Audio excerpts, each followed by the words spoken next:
This video is going to be an addendum, a part 2 to the previous video by Neville Goddard on his book on the secret of imagining. Neptune represents the imagination in the heavens. I want to talk about all 3 outer planets because I get a lot of questions about them because of tropical and Western astrology. I do not do tropical or Western astrology. The astrology I'm doing is based purely on alchemy. It looks at the zodiac as an alchemical magic circle of nature,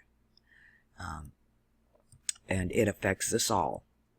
We're all inside this magic circle, and there's a lot of confusion about Uranus, Pluto, and Neptune. Uranus currently moving into Aries, Pluto in Sagittarius, and Neptune is in Aquarius.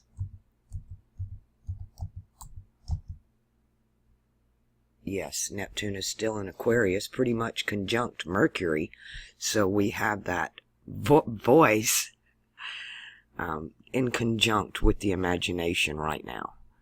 And I'm actually using my voice to make a video about imagination. So a lot going on here. Mercury, the imagination, the voice chakra, the heart chakra, and the moon, which is part of the solar plexus chakra. Now the outer planets, they move too slowly and are not connected to, they are not connected to the chakras, nor do they rule any house. At least once a week I get somebody on my channel talking about Uranus rules Aquarius. No, it does not.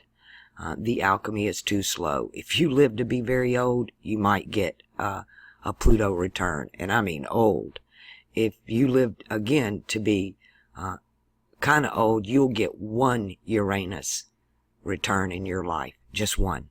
That's how slow they are. So they can't even make a full circle. How can they be considered in the lifetime of a man or within 1 degree of the sun? So how can they even be considered part of alchemy? What they are is they are beyond Saturn. And when you talk about beyond Saturn, you're talking about beyond the crown chakra. And beyond the crown chakra is the conscious mind, Uranus, the imagination, Neptune, and the subconscious mind, Pluto. And that's what they represent. The thing about the subconscious mind, Pluto, it works purely in symbolism. That's all. When we have dreams come from our subconscious as well. And it's all in symbology. The Bible actually gives you the clues on how to interpret those. It tells you that when you dream of water, that water is people in your life. It can be the people in your family, Cancer, the people in your work, Pisces, or your best friends, Scorpio. When you dream of the rider on the white horse, that is your memory. We need to go through all of these. This stuff becomes alive to you when you start carrying your own cross.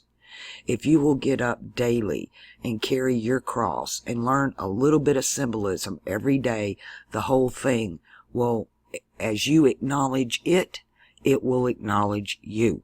When we look at the light acknowledges us. When we look at the darkness acknowledges us. We need to be able to actually look at both. We need one to define the other. Now, as Pluto, the subconscious mind, works purely in symbolism, the conscious mind, Uranus, works in language. That's how we've trained. It's been programmed. The conscious mind has been programmed with this thing we call language, which is directly connected actually to Mercury, because we speak it. And that's how we understand. That's how we communicate Mercury. Now, Neptune, on the other hand, I really like Neptune, because what I've come to find out about the imagination in studying alchemical astrology is the fact that it works in both. It's the go-between for everything. The imagination is etheric. You can't touch it. So we automatically assume that it works in the spiritual world with Saturn. And it does. But it also works with Jupiter in the physical world. It's the go-between between everything. It works not only in symbolism, but in language too. It's both. It not only works with Saturn in the etheric world for our daydreams, but also with Jupiter in the physical world for manifestation. And this is how we're creating our realities. What we focus on, what we observe, is what the universe gives back to us. That's what it does. It sees what we're paying attention to, and it gives us more of that. I cannot express to you how my life utterly freaking changed when I simply started being grateful. For little things, for everything. Getting up and being thankful that I have food this morning, or that my baby Kelly is still here with me. Just little things. And the universe will just pour it out on you. Now, after 9/11, most of the world began looking at the darkness. We wanted to see this evil that had imposed itself upon our reality. We wanted to know. So,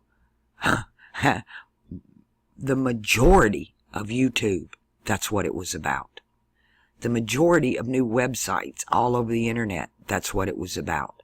And we all began looking at the darkness. And it is just about overcome us. Many of us have become aware of this connection, that we were actually doing the dirty work for the power, for those that wish they had the power, right? I'm not going to even exclaim. I've decided that when we use the word the powers that be, that we are actually empowering them, because we come into an agreement that they have the power. So from now on, I'm going to refer to them as those that want the power but cannot have it.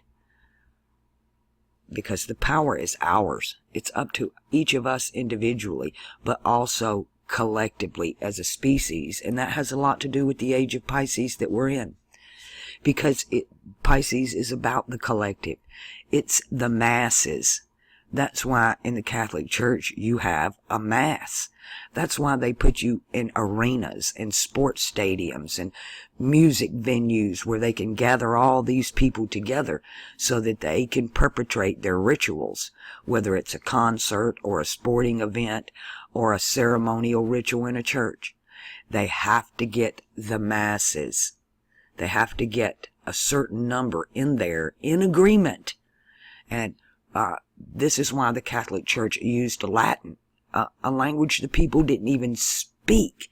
They were up there giving the liturgy in a language the people don't even understand, but every one of them would come right into agreement with it. Now, we're doing the same thing. They've given us a language, English, but trust me, this is not the language they speak. When you get into Admiralty law and Black's law, which has to do with Waterworld, it's the law of Waterworld. They speak it in English, but trust me, the meanings of the words are completely different than the meanings we are accustomed to. And we are constantly putting ourselves in bondage simply by the names we use, the contracts we sign, and the darkness that we focus on. So, I'm not the only one. This has been in alchemy, this understanding of the collective and even of self, where the imagination and manifestation is concerned. Neptune, the imagination. When Neptune is in the same house, when Neptune is in the same element or the same cross as Saturn, if you find them on the same cross or in the same element, people will start having these magnificent ideas that can really change humanity and change this construct. And as Neptune begins to move, you work on the ideas. And then when Neptune comes into the same cross or the same element as Jupiter, those ideas begin to manifest into the physical world. Unfortunately, those lineups can take years and even decades. But there are times that we find Saturn, Jupiter, and Neptune all on the same cross or all in the same element. Then the manifestation can be a lot faster, weeks to months, while they're in those positions. Now, when there are times that we find Saturn, Jupiter, and Neptune all in the same house at the same time. Like in 2020, we're going to have a Saturn-Jupiter-Pluto conjunction. That Saturn-Jupiter-Pluto conjunction will be with the subconscious mind, Pluto. If Neptune were there, we would be manifesting from our imagination. If Uranus were there, we would be manifesting from our conscious mind. But it's Pluto that's going to be there. And when the door to the Black Lodge opens, when Saturn and Jupiter meet, the door to the Black Lodge opens, which is the subconscious mind, the collective subconscious mind, then, then we are automatically, we need to tie that imagination, or that conscious mind into it. That's why it's so important to do your shadow work right now while Pluto and Saturn are in Jupiter's house of ideology and philosophy. Because when it moves into here, we're going to be manifesting from the subconscious mind double. Because when Saturn and Jupiter meet, it automatically invokes the subconscious mind or Pluto, wherever Pluto's at. But because Pluto is going to be within 10 degrees of this mix, it's going to double punch from the subconscious mind. So what we have to do is our shadow work now. Do it now. That way we don't manifest the monsters of the id. For those of you who do not know what the monsters of the id is, you need to watch The Forbidden Planet. It was a movie made back in 1956. It's a story about going to another world and finding a machine that enhances your brain capability. But at the same time, this world they went to, this machine it would manifest what you wanted. All you had to do is think of an apple and an apple appeared. But at the same time, it was also manifesting the monsters of the id. And these big monsters were just coming and destroying everything. And it was happening while people slept. It was their nightmares that were manifesting from the subconscious. So if we deal with our demons, our nightmares, and face them head on, in 2020 we got a lot better chance of manifesting the side of light instead of darkness. Now, the biggest problem with all of this is the subconscious deals strictly in symbolism. And they have perverted all of the symbols. They've turned everything upside down. They've taken, you have to go through the list, and I'm not kidding you, and I'm going to be straight up front about this. It's about the pedophile symbols. They've done it to everything. They've made all things of nature that are pure and good, they've made it evil. They've taken Pan and turned it into Baphomet and made everybody hate Saturn. And I can't tell you the destruction that can come in your life from turning your back on Saturn. This is his circle. This is his will. He rules astrology and alchemy. We're not talking the architect here. We're talking the alchemist. Whole new ball game. Everything changes in Aquarius. Aquarius and Capricorn, we move beyond duality. The two become one. All of the other planets are divided. We've been through this over and over again. I can't stress enough how I need everyone to see this. How this thing works. When you understand how this magic circle works, you understand what they're doing. But more than that, you understand you. You realize who you are, what your capabilities are, what your potentials are, what you need to work on. And then you start to wake up to, hey, this place is pure imagination, just like Willy Wonka said. Everything is edible. It just answers all of your questions. Because I am the fish. The fish is me. I'm the tree, and the tree is me. Alchemy shows you how everything is connected to everything else. When you do learn alchemy, you can take and superimpose it over chemistry. You can take it and superimpose it over language. You can superimpose it over astrology. It fits everything. It explains everything. It's the keys that open any doors. And it's a lot simpler than people would imagine. The problem is we've been programmed. So we simply can't see it. It is so simple, a child can do it. It's like being in kindergarten with the building blocks. You have no alphabet. You have nothing but the symbols in their pure form. They give you the squares, the balls, the triangles. They give it all to you in kindergarten. And that's where we need to be. Those are the symbols we need to get embedded into our mind and what they stand for.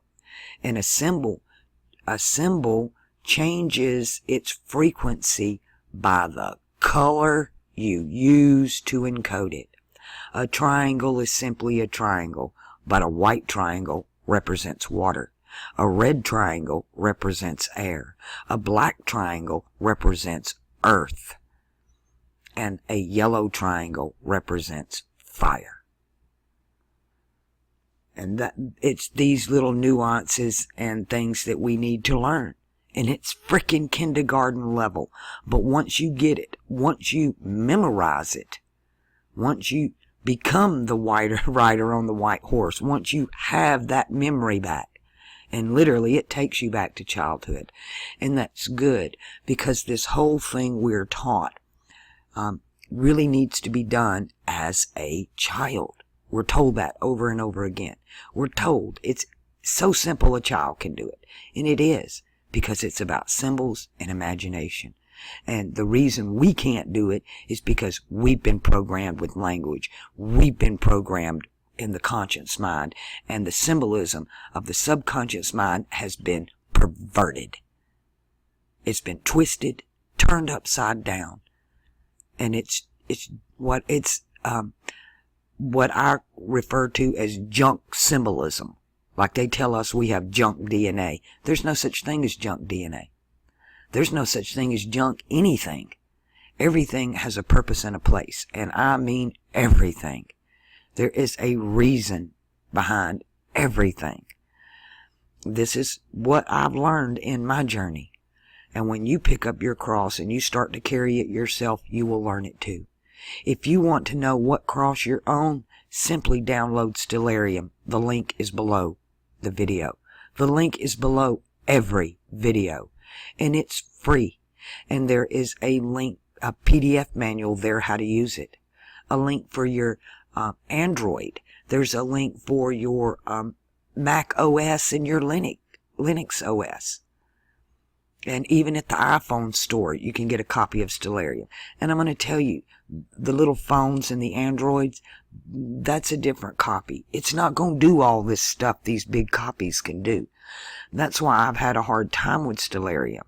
Because the part of Stellarium I want to run is it's a huge program. And when you're running your browser and you're running Stellarium and you're running your screencast and all of the other programs in the background, you need a lot of CPU power to do that. Or it starts lagging and overheats your computer. So I finally got to the point where I can actually do that now. But I understand how Stellarium is a huge program, and you're not going to get the full package on your Android or your iPhones. To get the full package, you're going to have either a laptop, a good laptop, preferably with a 3.0 or better processor, which is hard to find in a laptop because they get too hot, right? 3 and above processors, they want those that has to go in a tower so that it can have a fan on that processor. By the way, I figured out that's what was going on my previous videos when these crazy noises would start coming in. I figured out it was actually coming from inside my computer. My processor was overheating, and it was trying to correct the problem. And when it did, it was trying to kick on the fan, and when it did, it would cause the lag, that tiny little lag as it initiated. And that's where it was coming from. So overheating, I actually need some new fans, or clean the ones I've got. That's another thing about keeping your fans clean. And I don't know how many of you are computer literate or do your own maintenance on your computers, but a lot of times after you've had a computer a few years, you really need to take and resync your processor. There is a layer between the motherboard and the processor, and we put what they call thermal paste there. It's a metal that's been made into a paste, like aluminum, and it's in a paste, like toothpaste. And you spread it on the processor and stick it to the motherboard, and it syncs the processor to the motherboard. But when that stuff, after a couple of years, it gets hard. It dries out. That paste becomes hard, and you need to redo it. And that'll double the life of your processor if you'll do that. And it's not hard to do, and it only costs a few bucks. It's called thermal paste. I recommend Arctic Ice. I don't know where that came from, but for those of you out there that do that, that's what you need to do. Computers are just like, they're built based on us, or we're based on them, because there's very little difference between the way a computer operates, the way a person or even an animal operates. I've told this story before about a conversation I had with a woman, and I was explaining to her I had a dog that would ride with its seatbelt on, and it was just an automatic seatbelt. I didn't train the dog to do it. He just got in the seat and the seatbelt closed. And I told her, though, that animals were no different than computers or children. You can only get out what you put in. I'll say that again. You can only get out what you put in. You can't turn on your computer and run Adobe Photoshop if you've not downloaded it. You can't take a test on atmospheric pressure if you've never studied it, if you don't even know what it is. You can only get out what you put in. And this has been my biggest issue, because people are so worried about what they put in their mouth, when it's what comes out of your mouth that defiles you. What's defiling you is what we're putting in our minds. The perverted symbols, focusing and staring at the darkness, getting up every day, and the first thing we look at is our problems. Oh, what do I got to do today? We instantly start going to what's wrong with today, and we complain about it. Well, let me tell you something. The universe don't hear that as a complaint. It don't. It hears that as, I want some more of that, because that's what you're focusing on. It doesn't see that you're in pain. You complain about the pain, you focus on the pain. Okay, I'll give you some more pain. It gives you more of what you are focusing on. And that's what it's doing collectively in this age of the masses. And the collective, subconscious, conscience, and imagination. And that's why they are so hell-bent on controlling the media, controlling the narrative, controlling the symbols. But the power is all ours. It's what we do with it. And the thing we need to learn the most is, 1, know thyself. You must go above, and you must go within and find that connection between what's above you and what's within you. You must know yourself. And you know yourself by picking up your cross and carrying it daily. And then you start to understand others, and you start to understand this wheel. Then you start to understand reality. Then you start taking control of your life and your situation. Focus on kindness. Focus on loving one another. Focus on giving, not taking. Focus on hope, not dread. Demand love and light from the universe. Reach for it with your heart, with your mind, with your voice, with your very being. Look at it, and it will look at you. Become the kindness in this world. Become the love in this world. I want to take this last minute to thank all of you who have donated to this channel and made this possible. This world needs this, and there ain't but a handful of you. But I want to thank you from the bottom of my heart, because you're the ones that made it possible for me to make videos on this channel. May the world, the universe, shine its light upon you. You've earned it.